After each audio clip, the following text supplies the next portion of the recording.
आजकल एक young females में, अनमैरिड गर्ल्स में ये प्रॉब्लम थायराइड की हो जाती है और पीरियड्स में भी कुछ असर आता है इसका। मैडम, मेंटल हेल्थ पे भी क्या इसका कोई असर पड़ता है? ये एक कुछ संदेश हमारे समाज को दीजिए कि थायराइड का इतना बड़ा जो हुआ बना रखा है, क्या ये सच में ऐसा है? ये ऐसी बीमारी नहीं है जो ठीक नहीं हो सकती, कंटेजियस नहीं है, एक दूसरे से लगने वाली नहीं है।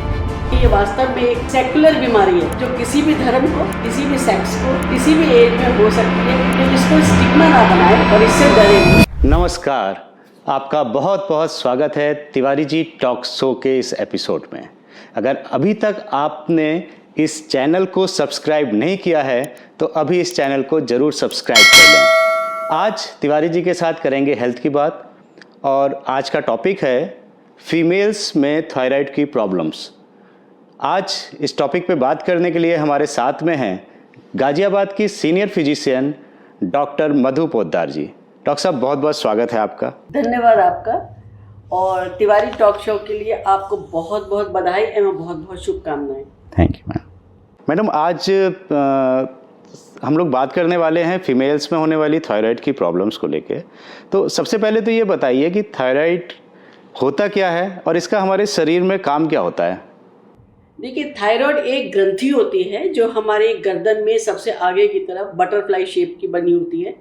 इसका मेन काम होता है कि इससे कुछ रस निकलते हैं और वो रस हमारी बॉडी के हर काम के लिए, इसको कहते हैं ना मेटाबॉलिज्म, जो हम खाना खाते हैं उससे जो एनर्जी बनती है वो पूरा प्रोसेस और उस एनर्जी को पूरे शरीर में डिस्ट्रीब्यूट करना, ये सारा काम थायराइड के इस हार्मोन्स का ही होता है। इसलिए थायराइड ग्रंथि बहुत छोटी है लेकिन इसका काम बहुत बड़ा है। मैडम, थायराइड को किस तरह से हम, इसके सिम्टम्स क्या होते हैं और इसको कैसे ही अर्ली स्टेज में पहचान सकते हैं?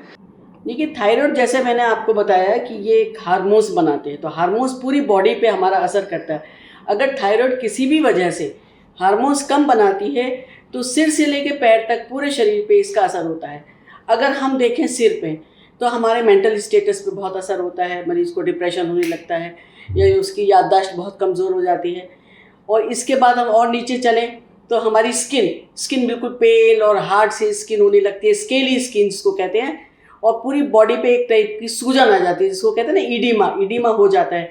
इस ईडिमा को हम, जो हार्ट की वजह से ईडिमा होता है उससे ये अलग होता है। हार्ट की वजह से जो ईडिमा होता है उसको अगर हम दबाएंगे तो उसमें गड्ढा पड़ जाएगा, लेकिन इसमें नॉन पिटिंग ईडिमा इसको बोलते हैं कि जिसमें कोई गड्ढा नहीं पड़ता। और नीचे की तरफ चलें तो इसका असर हार्ट पे भी होता है, क्योंकि हार्ट में इसमें कोरोनरी हार्ट डिजीज़ की संभावना बहुत बढ़ जाती है और हार्ट बीट्स बहुत कम हो जाती हैं। इसके बाद और भी नीचे अगर हम चलें, खास तौर से महिलाओं के जननांगों पे इसका बहुत असर होता है, जिसमें फर्टिलिटी पे असर हो सकता है, उसके मेंसेस पे भी असर हो सकता है, और उसकी अगर उसको प्रेगनेंसी हो भी जाती है तो अबॉर्शंस वगैरह होने लगते हैं।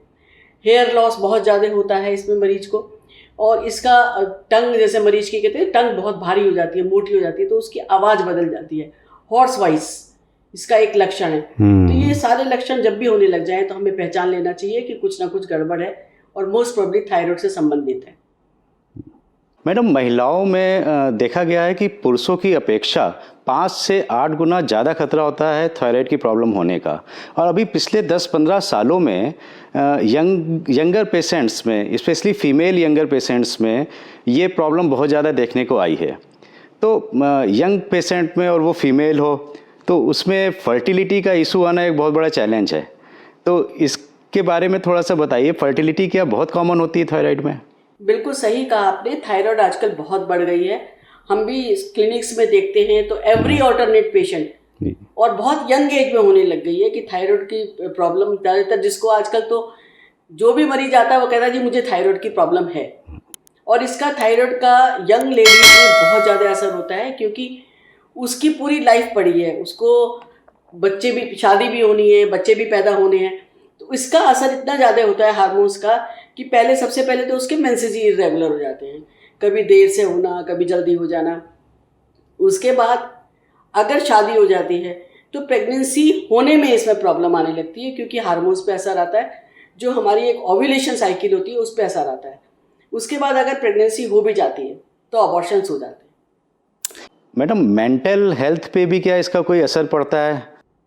जैसे कि मैंने बताया, थायराइड का जो हार्मोन होता है वो ऊपर से लेके नीचे तक बॉडी के हर अंग पर असर करता है। तो इसका असर ब्रेन पर भी होता है और कई बार पेशेंट्स को हम डायग्नोज ही उसके ब्रेन के लक्षणों से करते हैं। जैसे मरीज अगर आप कहने लगता है कि मेरी याददाश्त कम हो गई है, या बहुत चिड़चिड़ापन उसको आने लगता है, या मरीज बिना किसी कारण के अवसाद में रहता है, डिप्रेशन में रहने लगता है, उसको उसकी जो IQ लेवल है उसको लगता है कि मैं पहले से ज़्यादा भूलने लग गया हूँ, मुझे काम की याद ही नहीं रहती, मुझे सब उसके जो घर वाले महसूस करते हैं कि उसके मेंटल स्टेटस में फ़र्क आया है। और कभी कभी नर्व्स पे असर आने की वजह से वो कहता है कि मुझे पूरी बॉडी में नंबनेस हो रही है, टिंगलिंग की सेंसेशंस हो रही हैं। तब हम ये शक करते हैं कि शायद इसको थायराइड है और उसमें उसके फिर टेस्ट कराते हैं, उसमें थायराइड उसका डायग्नोज होता है। तो भाई साहब, अगर भाभी जी आपसे बात नहीं कर रही हैं, गुस्सा हैं, तो ये मत समझिए कि आपसे नाराज़ हैं। हो सकता है थायराइड भी हो, तो एक बार टेस्ट जरूर करा लीजिए। अब मैडम ये बताइए, इसका ट्रीटमेंट क्या है? देखिए, इसका ट्रीटमेंट एक ही है। एक जो हार्मोन हमारे शरीर में कम हुआ है वही हार्मोन हम दवाई के रूप में देते हैं। जैसे थायरॉक्सिन एक इसका जो सॉल्ट है वो उसी को हम ओरली देते हैं मरीज को। बस खास ध्यान रखने वाली बात ये होती है कि इसको हमें सुबह सो के उठते ही हम मरीज से कहते हैं ब्रश करने के एकदम बाद ले ले, और उसके बाद 1 घंटे तक चाय, दूध, खाना, नाश्ता कुछ भी नहीं लेना है। बस इतनी चीज़ का ध्यान रखना है और मेडिसिन रेगुलर लेनी है। एक आध दिन नागा हो जाती है तो याद करके दूसरे दिन अवश्य ले ले, और अपने डॉक्टर से सलाह ज़रूर ले उसमें। क्योंकि होता क्या है कि अक्सर गूगल पे देख लिया या किसी से पूछ लिया और वो अपने आप दवाई शुरू कर देते हैं, लेकिन ये डॉक्टर डिसाइड करता है। उसका जो हम टेस्ट कराते हैं उसमें T3, T4, TSH टेस्ट कराते हैं। TSH के लेवल के हिसाब से हम लोग डायग्नोज करते हैं और उसमें ये लगाते हैं कि कितनी मेडिसिन हमको देनी है। फिर उस मेडिसिन को धीरे धीरे बढ़ाना भी होता है जब तक कि एक ऐसा स्टेटस ना आ जाए कि उसकी वो थायराइड कंट्रोल में आ गई है। तो उसी लेवल को हमें मेंटेन करना है। तो अपने आप कोई दवाई ना ले, बीच बीच में टेस्ट भी कराना है, टेस्ट डॉक्टर को भी दिखाना है, उसके हिसाब से दवाई को रेगुलरली देना है। और ये खास ध्यान रखना है कि उसके बाद कुछ खाना नहीं है, कम से कम 1 घंटे तक। 1 घंटे तक कुछ भी नहीं खाना है। और इंडिया में तो बहुत होता है कि पड़ोसी एक दवा खा रहा है, कह रहा है तुम्हें ये भी खाने लगो, तो हम लोग उसकी सलाह जल्दी मान लेते हैं और डॉक्टर भी नहीं जाते हैं। बिल्कुल, वो उससे अवॉइड ही करना है, ऐसा काम नहीं करना चाहिए। मैडम, इस थायराइड की जब दवा खाते हैं और उसके साथ में कुछ और दवाओं का भी इंटरेक्शन होता है, जैसे कैल्शियम हो गया या आयरन हो गया, सप्लीमेंट्स? जी बिल्कुल, क्योंकि कोई भी दवाई हम लेते हैं, हर दवाई का किसी न किसी दूसरी दवाई के साथ इंटरेक्शन होता है। या तो वो उस दवाई के एब्जॉर्प्शन को रोकता है, या उसका जो एक प्रोसेस होता है, जैसे T4 को T3 में कन्वर्ट करना है, उसमें कोई दवाई बीच में आके अटक जाए कि नहीं काम करने दे। तो इसी तरह से कैल्शियम है, आयरन है, इवन एंटासिड्स। आजकल ये बहुत प्रचलन में है, जरा भी एसिडिटी हुई तो एंटासिड इंसान लेता है। तो आयरन, कैल्शियम और एंटासिड्स, इन तीनों दवाई का खास तौर से ध्यान रखना है कि थायराइड की दवाई के साथ ना लें, और अगर लेते भी हैं तो उससे 4 घंटे पहले या कम से कम 4 घंटे बाद, और मिनिमम 2 आवर्स का गैप तो होना ही चाहिए। और अगर प्रेगनेंसी है साथ में थायराइड है मैडम, तो कैल्शियम आयरन तो लेना ही पड़ेगा। हाँ, तो वो कैल्शियम और आयरन ले, उसका डोज अलग है और उसका टाइमिंग्स अलग है। जैसे मान लिया हमने सुबह खाली पेट थायरॉक्सिन ले लिया, उसके बाद 1 घंटे तक कुछ नहीं लिया, फिर ब्रेकफास्ट के बाद हम ले सकते हैं 3 घंटे का गैप करके कैल्शियम ले सकते हैं। आयरन हम दोपहर के खाने के साथ ले सकते हैं। अच्छा। मैडम, मेडिसिन्स का ये कहते हैं कि इसको आपको पूरी ज़िंदगी खाना पड़ेगा, तो और कोई इसका विकल्प नहीं है क्या? पूरी ज़िंदगी मेडिसिन खा के ही थायराइड को हम नॉर्मल रख सकते हैं? देखिए, जैसे ये वो हार्मोन है जो हमारे शरीर में कम हुआ, हम उस थायरॉक्सिन की पूर्ति कर रहे हैं। तो ये बात सही है कि अगर मरीज का कंट्रोल नहीं रहता पूरी ज़िंदगी खाना पड़ सकता है, लेकिन अगर मरीज ठीक से दवाई ले और उसके साथ अपना थोड़ा लाइफस्टाइल चेंज कर ले तो धीरे धीरे थायराइड कंट्रोल में आ जाती है। और उसके बाद धीरे धीरे हमने कई मरीजों का देखा है कि दवाइयाँ धीरे धीरे ख़त्म हो जाती हैं। खास पर इसमें लाइफस्टाइल चेंज करने की बहुत ज़रूरत है। तो उसमें कुछ टिप्स दीजिए लाइफस्टाइल चेंज में। देखिए, सबसे ज़्यादा ज़रूरी है कि इसमें हमने बताया कि ओबेसिटी बढ़ती है, वेट गेन होता है, तो उसके लिए exercise, yoga and pranayama must. इसके साथ हमें खान पान में कुछ ध्यान देना है। खान पान में जैसे कहते हैं कि बंद गोभी, फूल गोभी, मूली, शलजम, ब्रोकली, कॉफ़ी, इस टाइप की चीज़ें अवॉइड करना चाहिए। कम से कम ग्रीन टी ले सकते हैं लेकिन कॉफ़ी अवॉइड करें, ठीक है ना।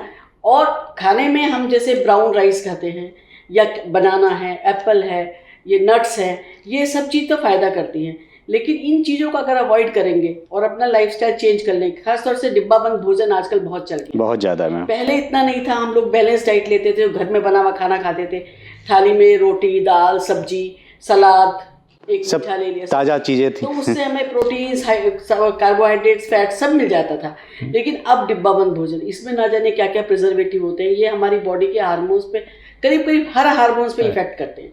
तो डिब्बाबंद भोजन नहीं करना है। तो अगर इन सब चीज़ों का ध्यान रखेंगे तो धीरे धीरे थायराइड अपने आप कंट्रोल में आ जाती है और दवाइयाँ छूट जाती हैं। डॉक्टर साहब ये बताइए कि टेस्ट अगर हमें थायराइड की दवा चल रही है और प्रॉपर ट्रीटमेंट ले रहे हैं, कई बार क्या होता है डॉक्टर के पास जाने से अवॉइड करते हैं कि यही दवा लिख देंगे, यही चलेगी। तो उन मरीजों को भी अगर हमें टेस्ट रिपीट कराना है तो आप क्या एडवाइस करेंगे, कितने दिन में कम से कम टेस्ट ज़रूर करा लें? देखिए, शुरू में तो 6 हफ्ते से 3 महीने के बीच में टेस्ट करा लेना चाहिए। धीरे धीरे जब हमें पता चलता है कि TSH करीब करीब नॉर्मल आ रहा है और 1 या 2 बार नॉर्मल आ चुका है, तो उतनी दवाई पे हम मेंटेन करते हैं। उसके बाद वो 6 महीने बाद भी करा सकते हैं, पर शुरू में 6 वीक्स टू 3 मंथ्स का टाइम, 6 वीक टू 3 मंथ्स ज़रूर कराना है। मैडम, आजकल एक मैं इसी से जुड़ा हुआ एक प्रश्न है, मुझे किसी ने सजेस्ट किया था ये पूछने के लिए कि यंग फीमेल्स में, अनमैरिड गर्ल्स में ये प्रॉब्लम थायराइड की हो जाती है। अब जब उनकी शादी तय होती है तो उसके घर वाले वो डरते हैं बताने से कि कहीं शादी टूट ना जाए, और कई जगह कई बार शादियां टूट भी जाती हैं और लड़की के मन में ये रहता है कि मैं कब तक छुपाऊंगी, दवा तो खानी पड़ेगी। तो ये एक कुछ संदेश हमारे समाज को दीजिए, लड़के वालों को भी लड़की वालों को भी, कि थायराइड का इतना बड़ा जो हुआ बना रखा है, क्या ये सच में ऐसा है? आपने बहुत सही सवाल किया है। वास्तव में ये एक बहुत बड़ी प्रॉब्लम हो गई है और लोग इसको सोशल स्टिग्मा मानने लग गए हैं, जबकि ये बहुत कॉमन है। तो मेरा यही संदेश है कि ये ऐसी बीमारी नहीं है जो ठीक नहीं हो सकती। दूसरी, ये कंटेजियस नहीं है, एक दूसरे से लगने वाली नहीं है, तो इसलिए डरे नहीं। अगर आप सही समय पर सही से इलाज कराएंगे, डॉक्टर से परामर्श लेकर ठीक से टेस्ट करा के उसको कंट्रोल में ले आएंगे, अपने लाइफस्टाइल को मेंटेन करेंगे, अच्छा रखेंगे, तो इसमें ऐसी कोई बात नहीं है कि आपको ज़िंदगी भर दवाई लेनी है। दवाई छूट जाएंगी और ये बीमारी कोई ऐसी खतरनाक नहीं है अगर कंट्रोल में आ जाती है। तो इसलिए इसमें डरने की कोई बात नहीं है, चाहे लड़की वाला है चाहे लड़के वाला, ये किसी को भी हो सकती है। जो अगर सरल भाषा में कहें, ये वास्तव में एक सेकुलर बीमारी है जो किसी भी धर्म को, किसी भी सेक्स को, किसी भी एज में हो सकती है। तो इसको स्टिग्मा ना बनाएं और इससे डरे नहीं, इसका ठीक से इलाज कराएं तो ये पूरी तरह से कंट्रोल में आने वाली बीमारी है। मैडम, बहुत बहुत धन्यवाद आपका आज इस एपिसोड के लिए।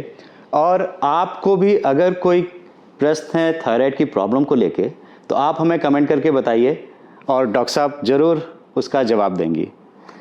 जी बिल्कुल, थैंक यू सौरभ जी। और जैसा आपने कहा, किसी के को भी थायराइड के बारे में कोई भी प्रश्न है, कोई क्वेरी है, कोई संदेह है, शंका है, तो वो आपसे पूछे, मैं आपको जवाब उसका दूंगी और आप उन तक पहुंचा दें।